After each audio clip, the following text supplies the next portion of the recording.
अस्सलाम वालेकुम बच्चों, आज हम लोग पढ़ने जा रहे हैं एलिमिनेशन रिएक्शंस। एलिमिनेशन रिएक्शंस आपके पास ऐसे रिएक्शंस होते हैं जिसमें हम लोग कहते हैं कि हमारे पास एक अल्काइल हैलाइड होगा, उसमें से हम लोग दो ग्रुप्स को रिमूव करवाएंगे। ठीक है, दो एटम्स को या दो ग्रुप्स को रिमूव करवाएंगे।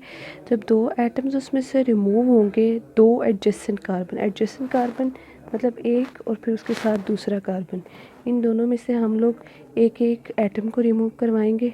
एक एक एटम रिमूव करने के बाद हमारे पास ये दोनों मिलके मल्टीपल बॉन्ड बनाएंगे और ऐसे रिएक्शन को हम एलिमिनेशन रिएक्शन कहते हैं।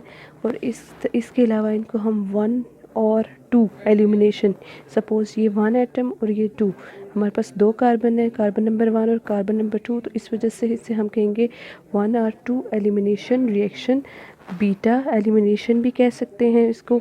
उसके अलावा इसमें जब ये दो हमारे पास एटम रिमूव होते हैं तो हमारे पास हैलोजन एसिड भी बनता है।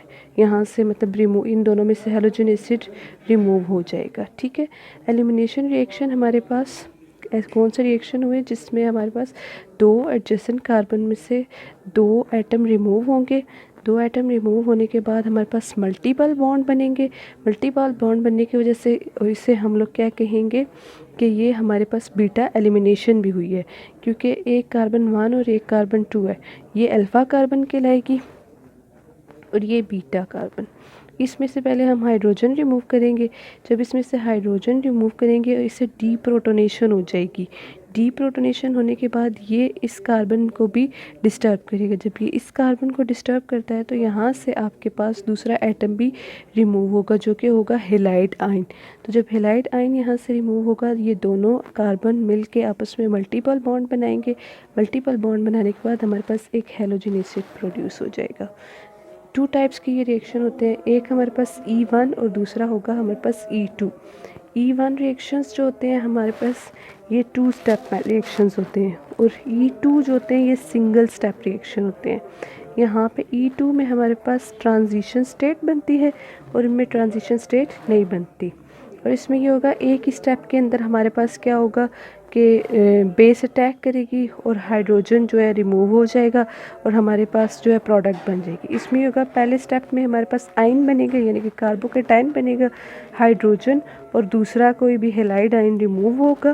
तो फिर नेक्स्ट सेकंड स्टेप में बेस अटैक करेगी। बेस अटैक करने के बाद हमारे पास मल्टीपल बॉन्ड वाला मॉलिक्यूल बन जाएगा, स्ट्रक्चर बन जाएगा।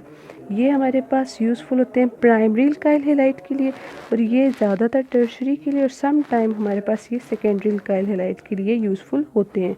चलिए हम अपने दोनों के रिएक्शंस देखते हैं। रिएक्शन देखने के बाद आप लोगों को ये अच्छे से समझ आ जाएंगे। ये हमारे पास ज़्यादातर SN1 और SN2 से ही रिजेंबल करते हैं। तो अगर हम E2 की एग्जांपल देखें, E2 की एग्जांपल देखोगे,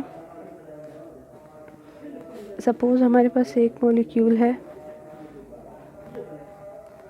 यहाँ पे आपके पास ब्रोमाइड, ये हाइड्रोजन, जहाँ पे हमारे पास ब्रोमाइड लगा हुआ है ये फर्स्ट कार्बन, इसको हमने सपोज़ किया अल्फ़ा, ये हमारे पास है बीटा।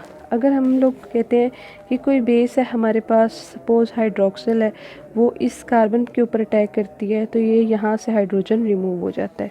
हाइड्रोजन जब रिमूव होता है तो हमारे पास क्या होगा कि ये बेस के अटैक करने से यहाँ पे क्या होगा कि ये कार्बन इस कार्बन को भी डिस्टर्ब करेगा।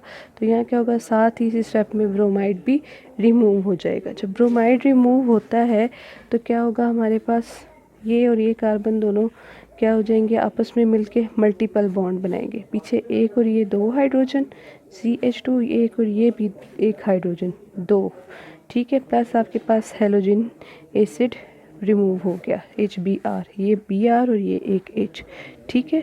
यहाँ पे आपके पास ये स्ट्रक्चर बन जाता है। और इसमें क्या हुआ हमारे पास कि अगर हम नेक्स्ट E1 की एग्जांपल देखें तो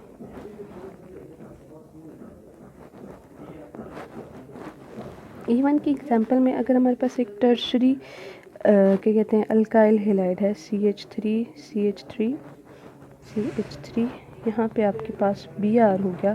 तो ये क्या करेंगे हम लोग, इसमें हम लोग कार्बन को ऐसे प्रिपेयर करेंगे, एक कार्बन हमारे पास अल्फ़ा हो जाए और नेक्स्ट हमारे पास बीटा हो जाए। तो अगर हम इसको बीटा कार्बन बनाना चाहते हैं तो इसको मैं कुछ ऐसे प्रिपेयर करूँगी। देखें, सी, और ये आपके पास सी हो गया। इस कार्बन को मैं खोल के लिख लूँगी। यहाँ पे ये आपके पास CH3 और ये आपके पास CH3 CH3 और ये Br। देखें ये अल्फ़ा कार्बन, नेक्स्ट मैंने इस कार्बन को बीटा कार्बन बना लिया। ठीक है, ये जब बीटा कार्बन बनेगी तो यहाँ से हम लोग इसका क्या करेंगे, हाइड्रोजन रिमूव करेंगे और यहाँ से ब्रोमाइड रिमूव करेंगे। यहाँ से जब ये रिमूव होगा तो हमारे पास एक ये वाला जो पूरा सबस्ट्रेट है ये हमारे पास कन्वर्ट हो जाएगा आयन्स में। जब ये आयन में कन्वर्ट होता है तो हमारे पास यहाँ पे दोनों पे आ जाता है पॉजिटिव चार्ज। यहाँ पे देखेंगे भी हाइड्रोजन, ये हाइड्रोजन, और यहाँ पे CH3, यहाँ पे भी CH3। ठीक है, तो ये दोनों मिल के आपस में क्या करेंगे नेक्स्ट स्टेप में,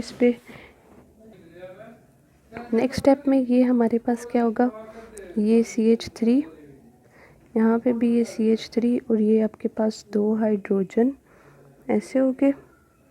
अब ये दोनों हाइड्रोजन क्या करेंगे, ये कार्बन दोनों आपस में, ये अनस्टेबल हैं, ये आपस में मिल के क्या करेंगे, यहाँ पे बॉन्ड बना लेंगे।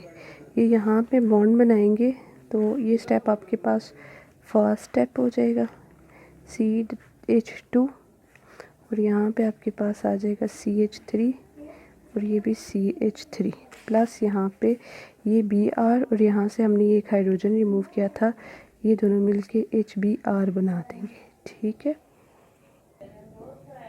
रेट ऑफ रिएक्शन अगर हम देखें E2 का रेट ऑफ रिएक्शन हमारे पास होगा यहाँ पे एक अल्काइल हैलाइड, दूसरा हो गया हमारे पास बेस। ठीक है, तो ये आपके पास हो गया rate of reaction of E2।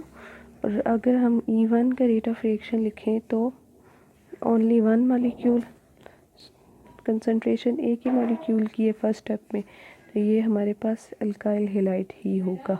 पहले स्टेप में सिर्फ हम लोग एक मॉलिक्यूल इस्तेमाल कर रहे हैं, ये फर्स्ट स्टेप हमारे पास रेट डिटर्मिनिंग स्टेप है। ये क्या हुआ, ये रेट डिटर्मिनिंग स्टेप है। नेक्स्ट स्टेप हमारे पास फास्ट स्टेप होगा, ये आपके पास स्लो स्टेप होगा। ठीक है, तो एक ही मॉलिक्यूल हम यूज़ करें, इसी कंसंट्रेशन हमारे पास ओनली 1 है, तो इसका रेट ऑफ रिएक्शन जो होगा हमारे पास रेट ऑफ E1, तो हमारे पास ये अल्काइल हैलाइड होगा। ठीक है।